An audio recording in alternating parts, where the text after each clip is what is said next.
kind of situation, but Atkinson did well. The boy from oh my goodness! বন্ধুরা, football ইতিহাসের এমন কিছু মুহূর্ত রয়েছে যেগুলো দেখে আপনার কিছুক্ষণ সময় লাগবে তা বুঝতে। জি হ্যাঁ বন্ধুরা, এই মুহূর্তগুলো একবার দেখে আপনি বুঝতে পারবেন না যে এইটা কিভাবে কি হলো, আর কিছু কিছু মুহূর্ত দেখে আপনার মনে হবে।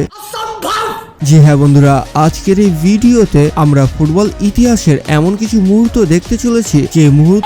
তো বন্ধুরা, প্রথমে এই ব্যক্তিটিকে দেখুন যে কিনা 110 মিটারের মধ্যে একাই 75 মিটার দূর থেকে এভাবে বলটি নিয়ে এসে গোল করে দেয়। মানে সে সবাইকে বুঝিয়ে দেয় যে সে একাই 100। তো বন্ধুরা, এবারে এখানে এমবাপ্পেকে দেখুন যেখানে ডি বক্সের মধ্যে এমবাপ্পেকে ফেলে দেয়, আর যেটা আসলে পেনাল্টি ছিল, কিন্তু রেফারি পেনাল্টি না দিয়ে এমবাপ্পেকে এভাবে বলে চলে আসো, এটা পেনাল্টি না। কিন্তু এমবাপ্পেও অনেক চালাক, সে এইভাবে গোলকিপারকে ফাঁকি দিয়ে হুট করে বল নিয়ে গোল করে দেয়, আর সেটা গোল হয়ে যায়। মানে গোলকিপার দাঁড়িয়ে দাঁড়িয়ে ভাবছিল তার সাথে এটা কি হলো। তো বন্ধুরা, এর পরের গোলটি দেখলে আপনারা বুঝে যাবেন একতায় বল এ কথাটি আসলে সত্য। মানে এই প্লেয়ারগুলো এমন ভাবে পাস দিয়ে গোলটি করে দেয়, তার কোচ নিজেও ভাবতে শুরু করে দেয় আমি তো এটা কখনো শিখাইনি, তারা এটা কিভাবে গোল করলো। মানে তাদের কোচই অবাক হয়ে গেছিল তাদের গোল দেখে। জি হ্যাঁ বন্ধুরা, কিছু কিছু প্লেয়ার এমনও রয়েছে যারা এইভাবে এমন সুন্দর করে ব্যাক কিক করে গোলগুলো দিয়ে দেয়, সেইটা দেখে অডিয়েন্সরা তো খুশিতে লাফাতে শুরু করে দেয়। মানে এইরকম গোল হাজারে একটাই দেখা যায়। তো বন্ধুরা, এখানে এই প্লেয়ারটি সুন্দর করে একটি গোল দিয়ে দিয়েছিল, মানে কর্নার কিক করে আর এভাবে হেড করে, যেটা দেখে কোচ এতটাই রেগে যায় যে বোতলে কিক করে একটি অডিয়েন্সকে মেরে দেয়। মানে এটা কোনো কথা? কিন্তু পরে যে কোচটি আবার সে অডিয়েন্সের কাছে মাফ চেয়ে আসে, আর এইখানে তো এই গোলকিপারটি প্রতিশোধ নিতে যেয়ে নিজেই এভাবে গোল খেয়ে বসে। জি হ্যাঁ বন্ধুরা, এই গোলকিপারটি ভেবেছিল তার মাথাতে মারবে দিয়ে তাকে ইনজুরি করে দেবে, কিন্তু কে আর জানতো সেটা গোলই হয়ে যাবে। আর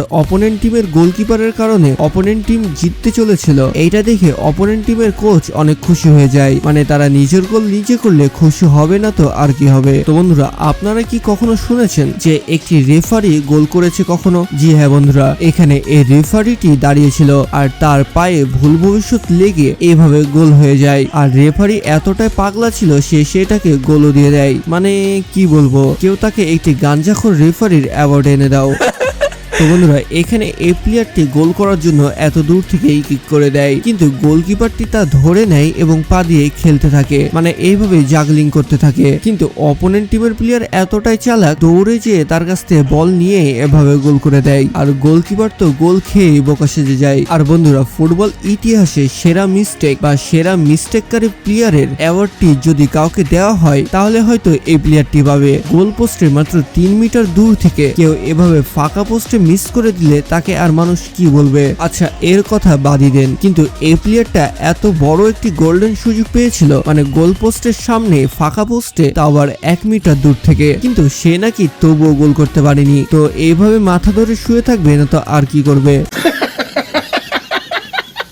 আর এই প্লেয়ারটির ভাগ্য আসলে খারাপ ছিল, মানে সে পেনাল্টি কিকে পেনাল্টিও মিস করে, আর বলটি সুন্দরভাবে চলেও যাচ্ছিল গোল পোস্টের দিকে, আর গোলকিপার কিন্তু বুঝতে পেরেছিল না, মানে সে সেলিব্রেশন করতে ব্যস্ত, কিন্তু বলটি তবুও যে এভাবে লাইনে দাঁড়িয়ে যায় আর তা গোলও হয় না। মানে ভাগ্য খারাপ থাকলে যা হয় আর কি। আর এমবাপ্পে যেভাবে এত দ্রুত রানিং করে সেরকম তার অ্যাসিস্ট গুলো অসাধারণ। আর বন্ধুরা, এখানে একটি ঝড়ে বক পড়া দেখুন, এখানে এই প্লেয়ারটি তার প্লেয়ারকে পাস দিয়েছিল, তাও আবার 55 মিটার দূর থেকে, মানে মাঝমাঠ থেকেই ধরে নিন আর কি। কিন্তু গোলকিপারটি হয়তো আকাশের দিকে তাকিয়ে তারা গুনছিল, তার জন্যই হয়তো বলটি ধরতে পারেনি।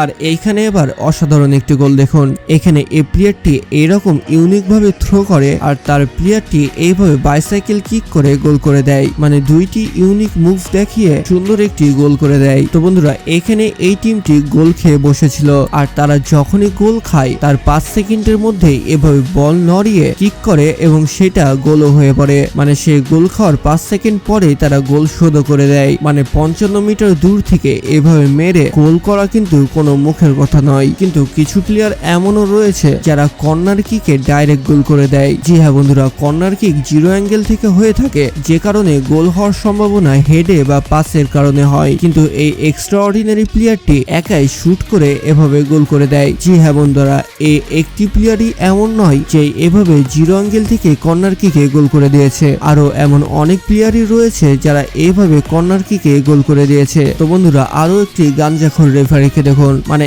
এখানে কিন্তু এই বলটি গোল হয়ে গেছিল, মানে বলটি লাইন ক্রস করে ফেলেছিল, তারপরে সে গোলকিপারটি সেভ দিয়েছিল আর রেফারি সেটাকে গোলও দিয়ে দেয়। কিন্তু পরবর্তীতে অপোনেন্ট টিমের প্লেয়ার রিকোয়েস্ট করলে সে আবার রিভিউ দেখে, আর সে যখন দেখলো সেটা গোল হয়ে গেছে, তারপরে সে আবার ভুল ডিসিশন দেয় যে এটা গোল হয়নি। মানে আর কি বলবো, যখন দেখেছিল যে গোল হয়নি তখনই গোল দিয়ে দিয়েছিল, আর যখন দেখলো যে গোল হয়ে গেছে তখনই গোল দেয়নি। মানে এদেরকে কি করা উচিত তা আপনারা বুঝতে পারছেন। তো বন্ধুরা, এবার এখানে এম সালাকে দেখুন, যে কিনা বল ড্রিবলিং করতে করতে একেবারে জিরো অ্যাঙ্গেলে চলে যায়, কিন্তু তার কাছে এখানে একটি সুযোগ ছিল তার ম্যানকে পাস দিয়ে গোলটি করানোর, কিন্তু এই প্লেয়ারটি এতটাই ট্যালেন্টেড যে এভাবে জিরো অ্যাঙ্গেল থেকে কার্ভ মেরে গোল করে দেয়। জি হ্যাঁ বন্ধুরা, আর এখানে এম সালার মতো এই প্লেয়ারটি জিরো অ্যাঙ্গেলে চলে যাওয়ার পরেও সুন্দর করে গোল করে দেয়। মানে তারা কি করেছে, এভাবে বলটিকে একদিকে মারে আর আরেক দিকে ঘুরে যায়, তা আমি এখন পর্যন্ত বুঝতে পারি না। আমার যে কেন হয় না তাও বুঝতে পারি না। তো বন্ধুরা, এবার এইটা দেখার পরে আপনাদেরকে বলতে হবে এইটা গোল হয়েছে কি হয়নি। এখানে এই ডিফেন্ডারটি সুন্দরভাবে গোল পোস্টের মধ্যে থেকে সেভ দিয়ে দেয়, আর বলটি ক্রস করে গোল পোস্টের মধ্যে ঢুকে গেছিল। তো আপনার কি মনে হয়, রেফারি এটাকে গোল দিবে নাকি বলবে যে এটা গোল না? জি হ্যাঁ বন্ধুরা, আপনারা ঠিকই ভেবেছেন, রেফারি এতটাই গাঁজাখোর যে সেটা না দেখেই এভাবে গোল না দিয়ে দেয়। মানে একটি প্লেয়ার সম্পূর্ণ গোল পোস্টের মধ্যে থেকে সেই বাইরে বলটি বের করে দিল, তাও নাকি সেটা গোল না। আর এদের আইকিউ লেভেল দেখলে তো আইনস্টাইনও লজ্জা পেয়ে যায়। মানে বলটি রিসিভ না করেও হিল দিয়ে এমন ভাবে পাস দিয়ে দেয় যে ডিফেন্ডাররা তা বুঝতে পারেনি। আর কিছু ডিফেন্ডার এমনও রয়েছে যারা ডিফেন্ডারেরও কাজ করে এবং গোলকিপারেরও রোল প্লে করে, মানে সে নিজেই এভাবে গোলকিপার হয়ে যায় এবং সুন্দর একটি সেভও দিয়ে দেয়। আর এইখানে তো এই প্লেয়ারটি গোল পোস্টের সামনে এসে এমন ক্যালমা দেখিয়ে গোলটি করে দেয়, তার টিমমেটরা তা দেখে খুশি হয়ে পড়ে। কিন্তু কিছু ডিফেন্ডার এমনও রয়েছে যারা সেভ করতে যেয়ে ভুল করে হাত দিয়ে সেভ করে দেয়, আর বেচারাকে এইভাবে রেড কার্ডও খেয়ে নিতে হয়। আর এখানে গোলকিপারের ফাউলের কারণে তারা একটি পেনাল্টি পেয়ে যায়, কিন্তু গোলকিপারটিকে রেড কার্ড দিয়ে বের করে দেওয়া হয়। তাহলে এবার পেনাল্টি সেভ কে করবে? তাই তাদেরই একটি টিমমেট জার্সি চেঞ্জ করে গ্লোভস পরে নেমে যায়, আর সে নাকি পেনাল্টিও সেভ করে দেয়। মানে গোলকিপারটি থাকলেও সে হয়তো সেভ করতে পারতো না, যেখানে এই প্লেয়ারটি গোলকিপারের পোশাক পরে করে দেয়। জি হ্যাঁ বন্ধুরা, আর কিছু ডিফেন্ডার এমনও রয়েছে যারা একবার দুইবার নয়, এইভাবে একই অ্যাটাকে তিনবার সেভ দিয়ে সকলের মাথা ঘুরিয়ে দেয়। মানে গোল পোস্টের সামনে হওয়াগুলো সে যখন এইভাবে সেভ করে দেয়, তখন তো অপোনেন্ট টিমের প্লেয়ারের এভাবে মাথায় হাত পড়বে, এটাই স্বাভাবিক। তো বন্ধুরা, আজকের এই ভিডিওটি আপনাদের কেমন লাগলো? যদি ভালো লাগে তাহলে অবশ্যই আমাদের কমেন্ট বক্সে জানাবেন, আর দেখা হচ্ছে পরবর্তী আরো একটি ইন্টারেস্টিং ভিডিওতে। ততক্ষণ ভালো থাকুন, সুস্থ থাকুন, বেশি বেশি আল্লাহর ইবাদত করতে থাকুন। আল্লাহ হাফেজ।